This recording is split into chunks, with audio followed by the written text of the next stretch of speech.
Hi guys, welcome to another beer review. I'm recording this on IPA day, so it won't be uploaded on IPA day. In fact, it's like a week or so when this will be getting uploaded. So I hope you all had a wonderful IPA day. IPA day, IPA day, IPA day, IPA day. Sounds like a really strange name. Anyway, so just coming from work and proper fancy a beer. So I'm going to have a beer. And we've got something a bit special today. This will be my second outing to Treehouse over in Massachusetts. I've had Treehouse beers before at bottle shares and that sort of thing. Well, one bottle share with my good friends. Of course, Vibration, just some recording videos. Anyway, so that's coming like a running gag now to go along with all the other running gags of this channel.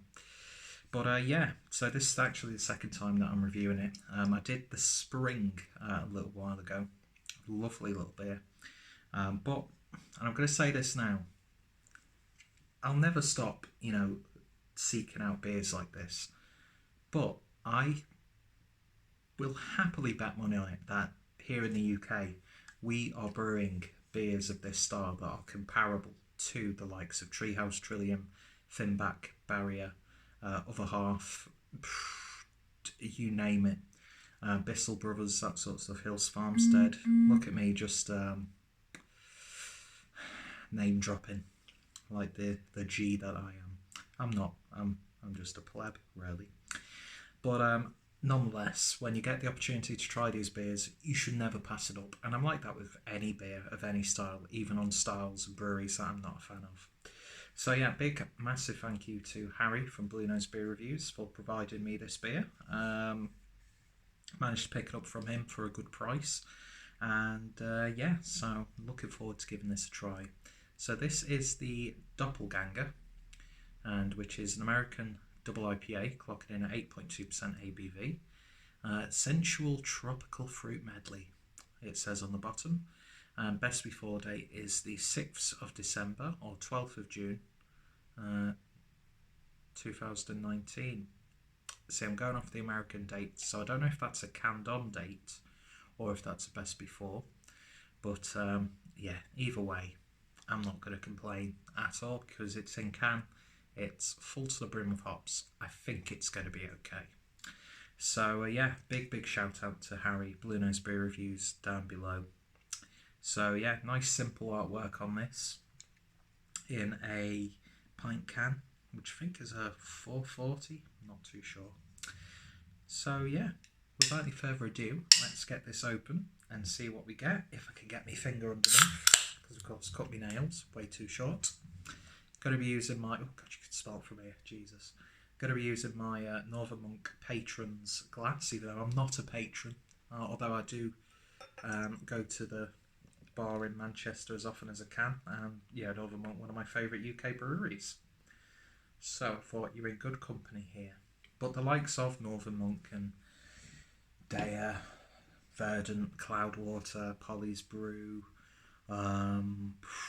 who else can we name drop? North. We are brewing these hazy beers to a comparable level, I would say. The one thing, and you're probably sick of hearing me saying this if you watch my reviews somewhat regularly, is I think aside from the body, we are just like up there. But it's not about competing. It's good beer being compared to good beer, brilliant beer being compared to brilliant beer. We're just so lucky as beer drinkers now. And if you've got good contacts, you can get beers from lands far away. But here in the UK though, we are so privileged, I would say, with accessibility, pricing for the most part, and imports are coming through, loads of international tap takeovers. But every now and then it's just good to pick up something from America when it's hazy. And sure is hazy. It's more murky than anything else. It just looks like peachy marmalade that you could stick your finger in it, leave a dent in there. You could put your finger in it, it comes out clean. Do you know what I mean? Like it's Play-Doh or something like that. But yeah, lovely looking, slightly darker beer with about one finger's worth of a nice creamy white head. Certainly looks lovely in this glass. So let's see what we get on the nose. That's really nice. It's the usual suspects with beers like this. A little bit of mango, a little bit of melon. It's a little bit of a passion fruit, gooseberry, subtle tartness there. Big grapefruit, blood orange. It's got a slight earthiness, a little bit of an oniony, garlicky sort of character, but then there's a sherbetiness. So it's like the whole plethora of sweet, savoury, earthy, hoppy. But yeah, it just smells really nice. And you do get a lovely malty character without it being like hops have dropped off malty character. Anyway, it's smelling just lovely. It's like marmalade on toast. So let's give it a taste. Cheers, guys. Happy IPA day. And massive thank you to my beer bay, Harry from Bluenose Beer Reviews. Cheers.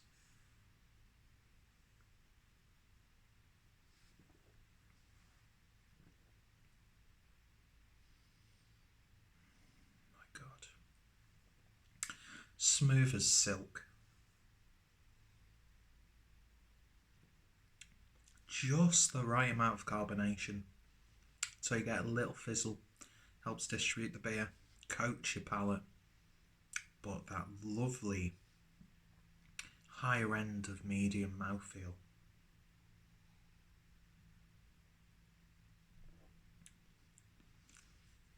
It's just underneath like a smoothie, but it's got the consistency of juice with the pulp still in there. So deceptively drinkable. No detection at all of that 8.2%. The only thing that comes close to a character like that is a very slight greenness on the back end. But it works beautifully in this beer. So there's no harshness, none at all. Lovely bitterness, not too sweet, which is always greatly appreciated with beers like this.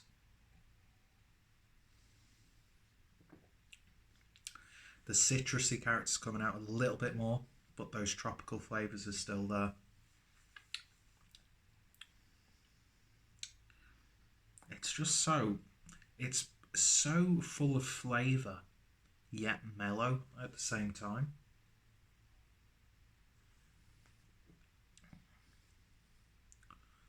That's really damn good. That is really good. And I know they have side variants on this Doppelganger. I think they've got one called Doppelganger, which I'm not sure if that actually makes sense when it comes to the German language. Because could that be multiple Doppelgangers? Can you have multiple Doppelgangers? Or is Doppelganger a circular? It doesn't matter. It really doesn't matter.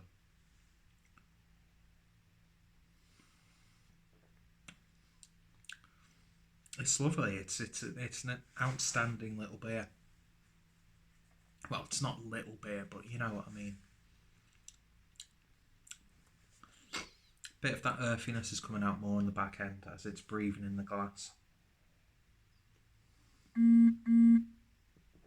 Stop fucking messaging me, please.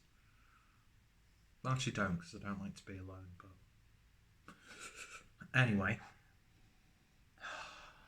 Just so nice. It's balanced. That's what I like about this the most. It's balanced, it's refined, it's honed in.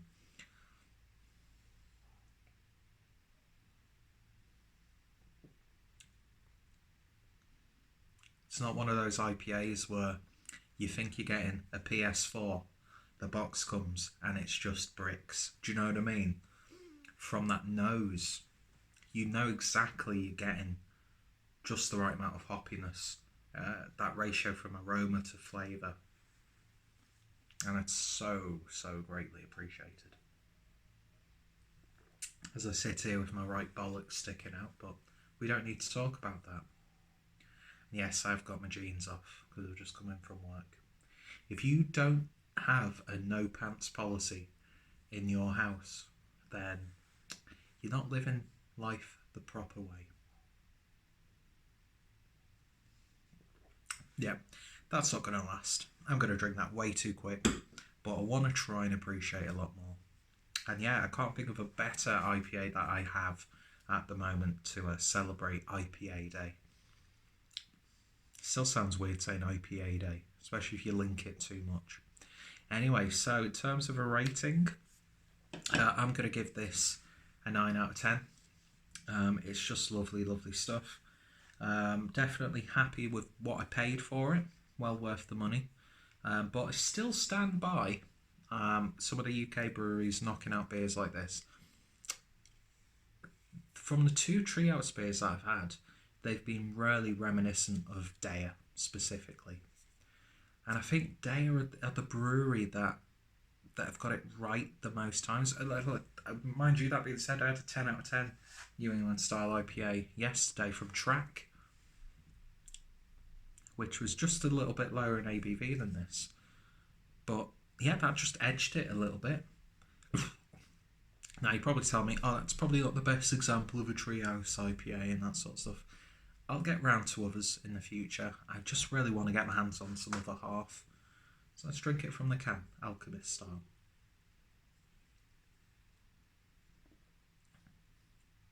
Somehow it's so much more satisfying drinking out the can. I think it's because it's got a littler hole. That's what she said. But you drink like that, you take big gulps and get carried away. Anyway, so 9 out of 10. Another cracking Treehouse beer. Even though I've said the UK and European breweries are producing beers at this level, I don't want to make it sound like, oh, don't go for these beers from like Treehouse and Trilliums. Get them. If you get the chance and the price is right for you, you guarantee, well, 9 times out of 10, you're guaranteed a wonderful, wonderful beer. But just look at some of your local breweries who are brewing stuff like this, because we are getting there, man. We're doing such a good job. So yeah, anyway, Treehouse knocked it out the park once again. Check out the brewery down below. Check out my review of Spring. This just has a little bit more oomph to it than the Spring did, I would say, although Spring was a lower ABV IPA. And yeah, massive, massive shout out to Harry from Bluenose Beer Reviews for hooking a brother up. And I'm sure I'll be buying more beers from him in the future and reviewing them on the channel. Anyway, so what did you drink on IPA Day? Did you celebrate IPA Day, or is every drinking day IPA Day? And it's the most popular style of beer for a reason. And yeah, can't believe I got burnt out by styles, by beers like this, like less than a year ago. Because I'm all over them now. I'm becoming a Haze bro. But I'm never going to fucking queue outside a brewery just to buy some cans or to get a taste. I'll never be like that. If I do it, it's because you can drink each other's beers before you get in. Some of the shenanigans I've seen on the likes of Instagram, just the camaraderie and the just you and your mates together. You'll bring beers from other breweries and you'll just drink them, and then people you talk to in the line will share their beers. Then you've got the quintessential element of a brewery line is, once you've had the beers and there's still a little bit left over, cuvee it. You've got to cuvee when you're queuing for beer. Anyway, I don't make the rules, so yeah, I'm going to enjoy the rest of this, and yeah, thank you all for watching. If you've tried it, let me know your thoughts, opinions down below. Are you a fan of Treehouse? What's some of your favourite American breweries renowned for their IPAs? But yeah, I've got to try beers from the likes of Other Half, Trillium, Finback, The Veil, The Alchemist, and I've never really been disappointed by them. And yeah, they're just, whenever you get the opportunity to try beers like this, just do what you can, as long as it's within your price range. That I will stress, because that will affect your enjoyment if you think you've paid too much for a beer. But I think I paid not too bad, considering some of the prices of similar IPAs now in the UK, which is a little bit annoying. But then again, you can get Heathen for like less than £4 a can, and that's like probably the best core range pale or IPA. I can't remember if it's pale or IPA. And it's not too far off stuff like this, so don't overlook those sorts of beers. Anyway, thank you all for watching. Thank you for sticking with me through that little bit of a diatribe. I'm on my soapbox, or sat on one, because of Dead Small. Anyway, enough rambling. I'm off to enjoy the rest of this, and maybe have a couple more beers before I hit the hay. So, thank you all for watching. I've said that about 4 times now. So you all take care. Cheers. Stop winking.